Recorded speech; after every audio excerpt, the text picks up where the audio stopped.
Hello, everybody, and welcome in to the 60th edition of Texas Longhorns Live. I am your host, Matthew Miller. Please hit that like button. Please subscribe down below. We are here every Monday night at 8 p.m. Eastern Time, 7 p.m. Central Time. I'm usually with my co-host, Gerald, but he is busy tonight, so I am writing solo for the first time in 3 to 4 months. So back to the old grind, and let's talk about this because I'm kind of sick and tired of hearing about it. Georgia needs to stop crying. Now, guys, obviously, SEC Media Days happened last week, and when Steve Sarkisian and Kirby Smart took the podium last week, Steve Sarkisian dunked on the Georgia program. He had Tyler Atkinson signing to Texas or committed to Texas. He had James Johnson flipping from Georgia to Texas. Yesterday, Sunday, Derek Cooper chose Texas over the Georgia Bulldogs. And all I have heard from Georgia fans is money. That's the only reason people go to Texas is money. We don't do money. We're relationships over transactions, all this clickbait bullshit that you hear from everybody. And I'm sick and tired of hearing these fans cry. On Dog Nation, which has 49.7 thousand subscribers on YouTube. So yes, when I go on YouTube and I look up Georgia's opinions, I get that as one of my first ones. All I heard was Mike Griffith and Rusty Manziel cry about Texas taking their recruits, and that the only reason you would ever choose Georgia or Texas over Georgia is money. You know, not to mention the fact Texas is a better school. Look it up. Texas is in a better city to promote yourself and your brand. Look it up. Texas has been to the last 2 years has been to 2 Final Fours more than Georgia. Look it up. Texas, the last 2 years, has produced more NFL draft picks. Look it up. I'm so sick and tired of this, guys. And for Georgia to be doing this is crazy to me. You know, there were some Texas fans crying about Felix Ojo.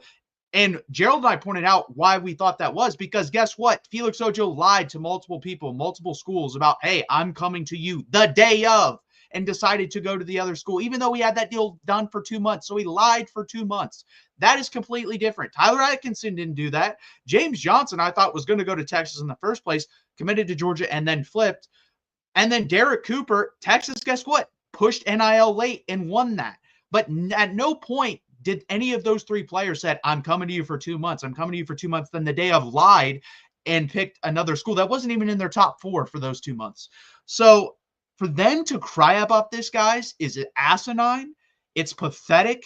And to come from a brand in a school like Georgia, I do not understand at all. And guess what? Georgia is the creme de la creme of the SEC. They have won the SEC 4 out of the last 5 years or something like that. They've won multiple national championships under Kirby Smart. So for you to be crying about recruiting battles, oh, by the way, you're also still ranked ahead of Texas. Oh, but, you know, we didn't pay any of those guys a lot of money. No. They didn't get paid. They just love the University of Georgia. They just came here to play for Georgia for free. Come on, dude. Like, what world are we living in? What world are we living in? Here, just for shits and giggles, guys, this is where Georgia has ranked since Kirby Smart's been the head coach recruiting-wise. 2026, they are currently ranked second. 2025, they were second. 2024, they were first. 2023, they were second. 2022, they were third. 2021, they were fourth. 2020, they were first. 2019, they were second. 2018, they were first. 2017, they were third. But, you know, they just are so good with creating relationships. That couldn't be because of money.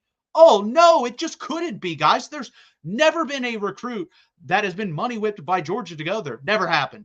They don't need to. Athens is the most beautiful city on the planet. So much to do there. Great marketing school. Oh, and Georgia's just, you know, a top 5 university to attend. I was born at night. I was not born last night. So to stop, this is ridiculous. I'm so sick and tired of the University of Georgia crying about this. And, you know, I listen to the Georgia show here at the Voice of College Football, and those guys do a great job, Matt Green and Bo Underwood. And they were talking about Georgia, when we collabed with them, has a chip because they have blue chip tendencies, but they're not a blue chip program or blue blood program. And I think that's what this is. And I see that when we made Texas videos last year about Georgia and the aftermath of those games, when Georgia was the better football team, because that's what they were. They beat us 2 times last year. And until we beat them, they are still the kings of the SEC. I said that, and Georgia fans still got on my ass in the comments. They called me a loser. They called me a pussy. They called me stupid. They said I didn't know anything. And this might be the softest fan base I've run into. It just might be. It's turning into that. And this is definitely a budding rivalry with the Georgia Bulldogs, if it already isn't. I said when we did a video 2 to 3 months ago, if I had to beat any team on the schedule, who would I pick? It's Georgia. And it's not even close. Gap has gotten further. We can lose to Ohio State. I really don't care about that now. I want to kick the dog shit out of Georgia. I want to kick the dog shit out of Georgia. I'm so sick and tired of them, man. All they do is cry. And I'm sick and tired of it. And it's like I said, there's no other reason to pick Texas. You know, most draft picks the last 2 years, top 5 public university, beautiful city of Austin that's flourishing and only getting better, great marketing promotions, a business school that, bar none, is probably the best in the country. But, you know, there's no other reasons to pick Austin, Texas. None. Nothing. Athens is far superior in every way. The University of Georgia is far superior in every way. Their relationships are just so much better. While we have Jared Curtis, you know, I believe he's the #1 quarterback in the country, if I'm not mistaken, posting a Corvette. Brand new Corvette, $100,000 car. You know, he got that from hard work. He got that from his parents. You want to tell me that? He got that from NIL money at Georgia. Georgia pays their players just like everyone else. If I hear any fans from any school, including Texas, say, oh, well, they only go there because of money. Guess what? It's legal. This isn't 2002. We all play by these rules. Now, if someone breaks the cap and goes over, then we can have the discussion. Until that is proven, I do not want to hear about money. I do not care how much they spend on recruits as long as they're under the cap. I do not care. Can we stop with this? When you win a recruit, oh, the relationships were the best. When you lose a recruit, oh, it was all money. All money. We had the best relationship, but it was all money. It's just annoying at this point. It really is. And, you know, it's beautiful. Monday night, first topic. I'm going to go on a little rant, and that's what I've done. So let's jump into your comments real quick. Jordan, my guy, Matt, God bless, go blue. Appreciate you, Jordan, jumping in here. Yeah, it's quite annoying, guys. It's quite annoying. And Georgia fans, please stop crying. I'm done with it. Guess what? In the comments, if you want to post 2-0 versus you in the last year, going to be 3-0, no issue with that. I have none. You can say that. You can say you're the better football team on the field. You can say you're the better SEC program because you are. But don't tell me you broke because you ain't. Because you were just valued as the second most rich program in the country, by the way. Just saw that. So, Rusty Manziel, respect the work you've done and the time you've put in. What you said was stupid. Mike Griffith, same thing, but what you said was stupid. And when people say stupid things, I'm going to call them out. And I think it's also hilarious. You see Kirby Smart doing this. When Texas lost to Georgia at home, Georgia's like, oh, we were the underdogs. Or Kirby Smart said, oh, we're the underdogs in this game. No one was saying we could win. We're counted out. Da, da, da, da, da. He gets more fired up about that than the 27 arrests in the last 2 years. The 26 arrests, whatever it is, it's 25 plus arrests in the last 2 years. Your players are over there drinking and driving, beating women. Never hear him get fired up about that. Never. But about this stuff, oh, Mr. Visor gets super fired up. Super fired up. But when it comes to that, no, nothing. Whereas, you know, Darian Gillette does that, and he's cut off the team for Texas. And listen, I love that shit. I'm glad Sark did that. Because if you drink and drive, you should be cut or suspended a pretty long time.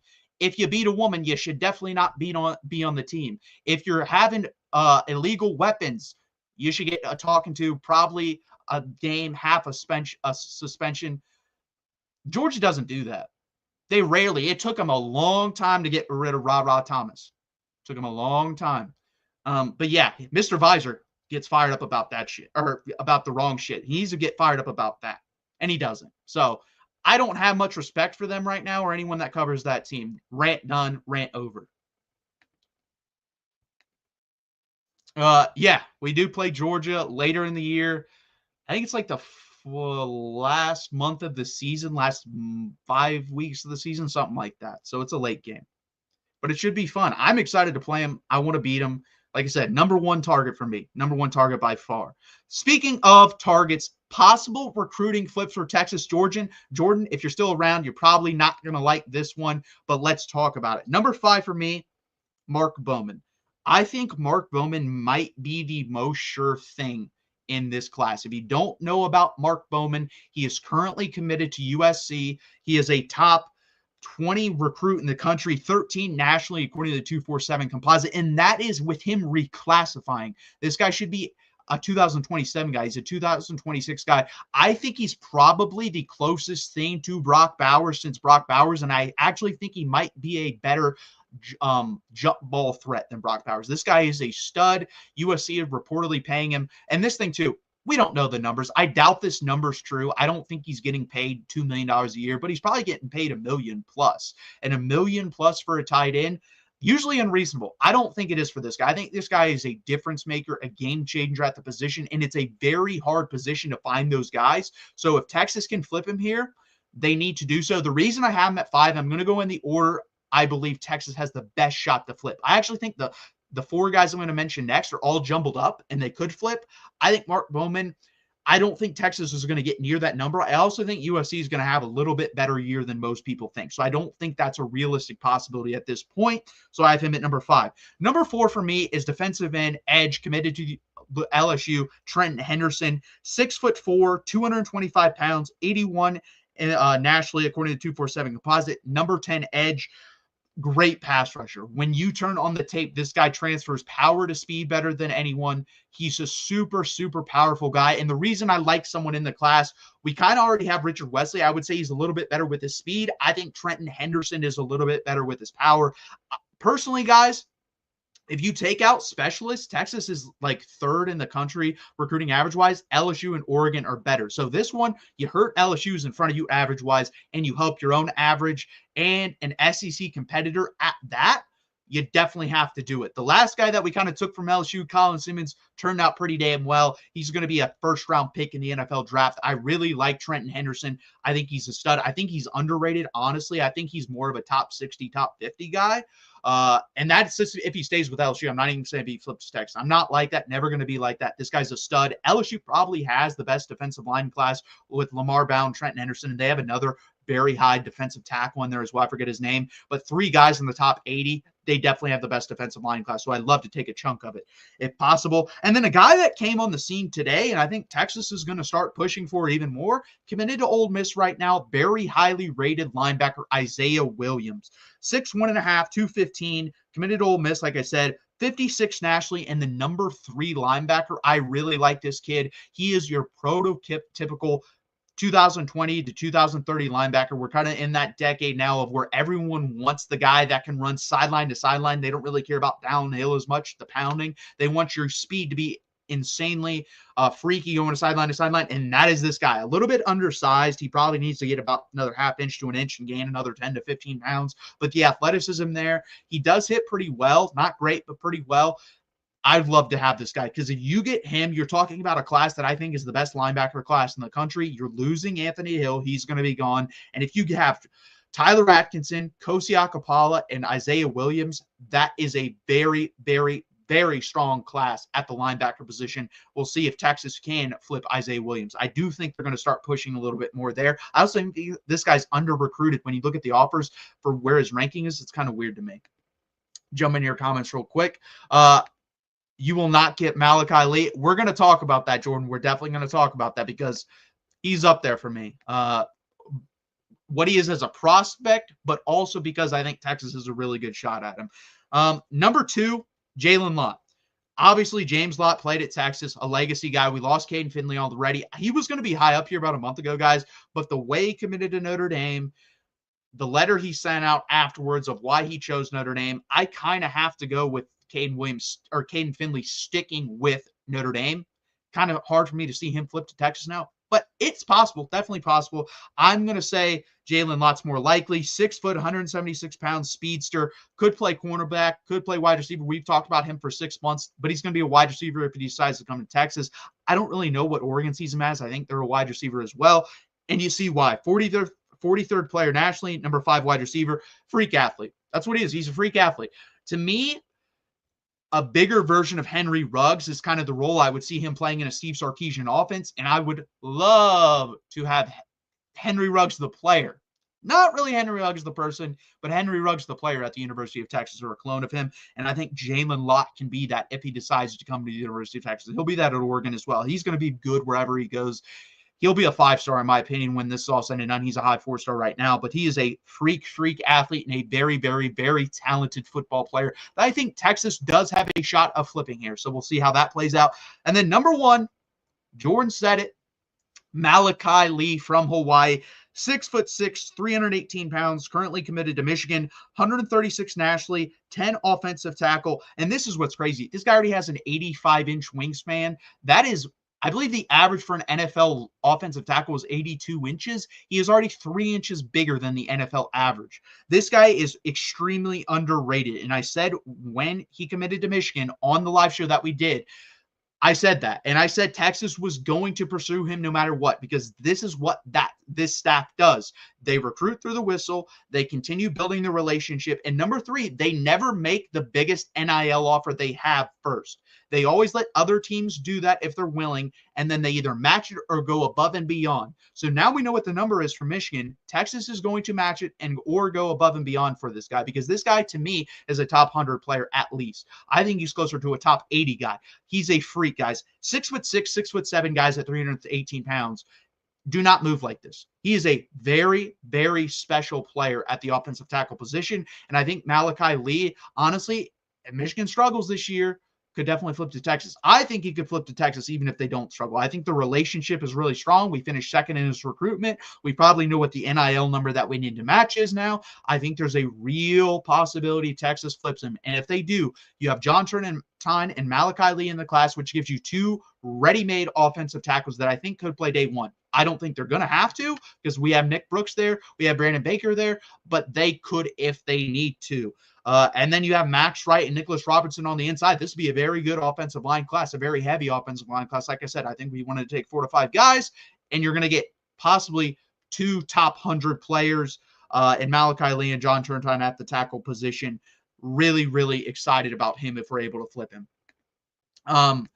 Jordan says drops the M. Yeah, I mean, there's definitely a possibility he sticks with Michigan. It's going to be very interesting. I think Michigan and Texas recruit very similarly. I think they're very strong NIL-wise, but they do build a relationship first. And then, hey, if it comes down to it and we really want you, we're going to money whip you a little bit. I think that's how both those programs do it. I think that's the right way to do it. You do not want a guy, let's say this guy has you 15th on his list, but you throw him the biggest offer. You don't want those guys. You want the guy that's in your top 5 and then, stuck on where do I go, and then you money whip him. That's how both those teams kind of do it. I think to do it the right way. I think that's why you see Texas winning. If Michigan continues to trend the way they are in the recruiting, they'll also be that way. 100%. And it's also different for every recruit, Jordan. And I think that's the thing people don't realize too. Some people value relationships more. Some people value money more. Some value branding more. Some value long-term wealth making more. Some value winning championships. I think that's very low for most kids, but some do value it. You got to organize which way and see what happens. But yeah, those are my possible recruiting flips for Texas. Again, guys, this is Texas Longhorns Live, number 60. Please hit that like button and subscribe. We are here every Monday night at 8 p.m. Eastern time, and we really appreciate when you guys join in and tune in with us. Please hit that like button and subscribe. Also, check out the new Voice of College Football website, guys. It's a really good time over there, and really great articles written. There was actually one written about Arch Manning, and hey, is he overrated? So please check that out. Type that in on Bing, Google, Yahoo, whatever it is. Type in Voice of College Football. It will come up, and go check us out. So we really appreciate when you guys do that. Also, guys, if you know a sponsor or anyone that would like to sponsor us, here is a partner at the Win Agency that partners with the Michigan channel, and they have nothing but glowing reviews here, as you see on the screen. Get your business, product, service, or personal brand to the next level by partnering with the Voice of College Football. Let's discuss how you can also reach your target market audience. Check out the experience of one of our current partners. We are here to deliver for you. Contact us at sponsorships@vocfb.com today. We really appreciate you guys doing that. Does not cost anything for you guys to find someone for us, and it really, really helps us build the brand and the channels. Also, guys, if you wouldn't mind, check out the Amazon link in the description. Changes nothing, absolutely nothing. Doesn't cost you a dime, and it really helps out Mark and the Voice of College Football. And speaking of Mark, here he is talking about You can make a difference here at the Voice of College Football. Use the Amazon link. Financially contribute to the Voice of College Football without spending a penny. Same shopping experience. It's easy. Go to any video on any channel. Go to the description section and grab the link right next to the capital letters that say Amazon. Use that link, and Amazon will instantaneously convert to your account, settings, history, everything intact, just like whatever link you use right now. No difference. Pay no attention to the product that you see right there. Just go search what you want. Don't forget the Amazon link. Thank you for your support. Sincerely, the voice of college football. We really appreciate you guys doing that to help out the brand and the channel in any way possible. A like and a subscription will do the same on any of the channels as well, not just here. So I wanted to talk about this because I think it's an interesting question, and I think it's a debate. I think there's really 6 guys in this conversation for the top 5. Whatever order you want to put them in my opinion, for the most part, is fine. We'll get into that, and we might as well jump into it. So for number 5 for me, I had 2 guys here to decide from. It was Taylor Green from Arkansas, or it was Blake Shapen from Mississippi State. I have been a Blake Shapen fan from Baylor. I've been a big Blake Shapen fan. I thought, if Jordan's still in there, if he went to Michigan, Michigan would have had a really damn good season last year because that guy's an underrated quarterback. 31 games, 64.3% completion percentage, 6,548 yards, 44 touchdowns, 14 interceptions, 198 yards rushing, and 8 touchdowns. Now, again, I'm not considering who's around him because he's lost a lot. Kevin Coleman transferred out. A lot of the skill position players around him also transferred out the wide receiver position. So do I think he's going to have a great year statistically? Probably not. But when he has had weapons around him, he's done well. His biggest issue is injury, but Taylor Green kind of has that as well. And Taylor Green's just too inconsistent for me. So I went with Blake Shapen here. But again, if you wanted to put Taylor Green here, I'm not going to argue it. I just have a bigger affinity, I guess, for Blake Shapen. So I put him at number 5. Number 4 for me, I have Marcel Reed. This guy at the end of the year could be number 1. He could be number 5. He could not even be on the list. I think he has the most, honestly, the second most upside of anyone on this list I'm going to name. But Texas exposed something interesting in that game last year, and they talked about it on the broadcast. Basically, Texas has decided he did not look right to throw the football. He only looked left. So what Texas did is shift their defense over to the left and force him to throw right. And he did not play well in that game. He threw for under 170 yards. So that's my issue with him, is reading defenses, and he's not super accurate, but a good athlete. I think his throwing mechanics are pretty good, and I think there's room to improve there. 14 games, 60.9% completion, so basically 61%. 2,238 yards passing, 16 touchdowns, 7 interceptions. And then this is what makes him really good, or could be really good: 588 yards and 8 touchdowns. And obviously sacks are accounted there, so it takes away from the rushing yards. I do think Marcel Reed can be a good quarterback. Has to read defenses better and has to be a little bit more accurate. Longhorn Football Edits chimes in. I completely agree with you. And by the way, I don't think I've ever seen you in the comments, so please keep in the comments, like and subscribe. I'd like to see you hear more. I agree with that comment, though. He has the tools. I think, again, my number 1 guy is pretty solidified on this list. Like I said, Taylor Green plus the other 3 guys. I think you have an argument where you want to put him. But he could be all the way up to number 2 at this time next year on this list. We could end the season, this could have been the second best quarterback Texas played. It wouldn't shock me. So for right now, he is number 4, but could move up. Number 3 for me, Julian Sayin. Listen, I saw the picture of him. He's a small guy. He is. But he won the Elite 11 MVP. He's being recruited by Ryan Day. He got the sign-off from Chip Kelly. I would imagine this guy is going to be pretty good. And this isn't considering the weapons around him, because he could be average, honestly, and put up 30 touchdowns with the wide receivers they have at Ohio State. I think this guy's going to be a legitimately good quarterback. Kalen DeBoer tried to recruit him when Nick Saban left to keep him there. Ryan Day recruited him. Chip Kelly signed off on him. He was the number 20 nationally quarterback coming out last year. 20 nationally recruit overall, 3rd quarterback. There's really not much else to say here. 84 passing yards, 1 touchdown, 0 interceptions, 5 of 12.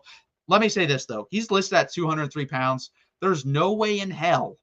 Anyone look this up. Go on Instagram, go on Google. That guy's not 203 pounds. My guess is he's probably about 6'2", 190 pounds. He's very little. My issue would be, and my concern would be, if I'm an Ohio State fan, is injury. I think if he stays healthy, you're going to see something like 66 to 67% completion, 3,500 to 3,800 passing yards, and 33 to 37 touchdown passes. That'd be my guess of what he puts up. And obviously, those numbers will be a little bit inflated because they're going to throw more at Ohio State than most Big Ten teams. They have much better weapons than most Big Ten teams. So those numbers will be a little bit inflated, but he's still going to be a good quarterback, in my opinion. Number 2, I have John Mateer. My only question mark with this guy is the competition. He did not fare very well versus good competition last year. They got blown out by Boise State.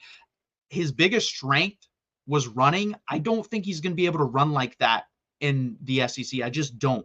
I mean, in 24 games, the guy's rushing for has 976 yards rushing and 4.8 yards per carry with 15 touchdowns. That's Cam Newton type shit. I just don't see that at the SEC level. And people are saying, well, Johnny Manziel did it. Johnny Manziel was shifty. This guy's not super shifty. He more of tries to run away from people. When he's getting hit pretty hard when he's getting caught. Whereas when I'm talking about shiftiness, Russell Wilson's not the fastest guy, but in the pocket, he didn't get touched because he's shifty. Johnny Manziel's kind of that same way. I don't think John Mateer's that same way. So that's going to be very interesting. 65.3% completion, 3,406 yards passing, 32 touchdowns, interceptions. When you looked at his accuracy as well versus good competition, he was under 60%. So again, that is my question mark here. If he just translates 80% of his game to the SEC, he's going to be a top 5 quarterback we face for sure. And he might be a top 5 quarterback in the SEC. I have him ranked as the 5th best quarterback going into the SEC. If he would have played in any other league, I really wouldn't be doubting him. Even the American Athletic Conference, or the American now as it's called, I probably wouldn't even be doubting him. If he was in the ACC, I wouldn't really be doubting him. Big Ten, I wouldn't be doubting him. But the Pac-12, which is just Washington State and Oregon State, and then you're playing Wyoming and Boise State and Air Force, I'm going to doubt you. So you're going to have to prove it to me. Number 1, and I have a tweet on record, and I'm sticking with it. I think DJ Lagway is going to be a top 10 pick when he decides to come out. I know these numbers aren't great. In 12 games, 1,915 yards, 59.9% completion, 12 touchdowns, 9 interceptions, 101 yards rushing, 0 touchdowns. This guy is he's special. The ball comes out effortlessly. He's able to throw it on the run with accuracy, which is very hard to do. He's able to run both ways and throw, which is very hard to do. And he was only a freshman last year. And that Florida team had a lot of injuries at the skill positions later in the season. And I thought he did very well in spite of that. He has Jayden Ball at the running back position. He has a couple wide receivers. Their offensive line might be the best in the SEC. I think DJ Lagway is going to have a really good year if he stays healthy. That is the key here because that has been an issue in his 1 year at Florida. We'll see if that's the case, but he was really good last year, guys. There were a couple throws versus LSU that I don't think very many, if any, college quarterbacks can make, and I don't think more than half the NFL starting quarterbacks can make them. There's multiple throws on that versus LSU. Just look up the highlights. And he's just special, guys. That's why he was the number 1 ranked quarterback coming out of high school. He's a very, very special football player. And barring health, I think he's going to lead Florida to 8 or 9 wins. Like, if he's healthy, I think Florida wins 8 or 9 games. Now, if he's hurt, probably going to be 5-7, 6-6, and Billy Napier would be fired. And maybe in the long run, that's better. But right now, I think he's the best quarterback Texas will face. So my top 5 in order: number 1, DJ Lagway; number 2, John Mateer; number 3, Julian Sayin; number 4, Marcel Reed; number 5, Blake Shapen; and number 6, honorary mention, I have Taylor Green. That's going to do it for me tonight, guys. A short show since Gerald's not involved. I mean, that's a cool thing about having a coach. This thing would have gone another 10, 15 minutes. But I'm not used to this anymore. So again, guys, please hit the like button. Please subscribe down below. Stay with us every Monday night at 8 p.m. Eastern Time. And any breaking news, just subscribe here at the Voice of College Football Texas channel. We really appreciate you guys being here. And if you want to follow me on Twitter or X or whatever you want to call it, right there, Matthew MS97. Hit me up, DM me any questions you have. I would appreciate it. Any guests you'd like to see, I'd appreciate that as well. Leave those in the comments. And as always, guys, hook 'em, and thank you for joining me on this 60th edition of Texas Longhorns Live.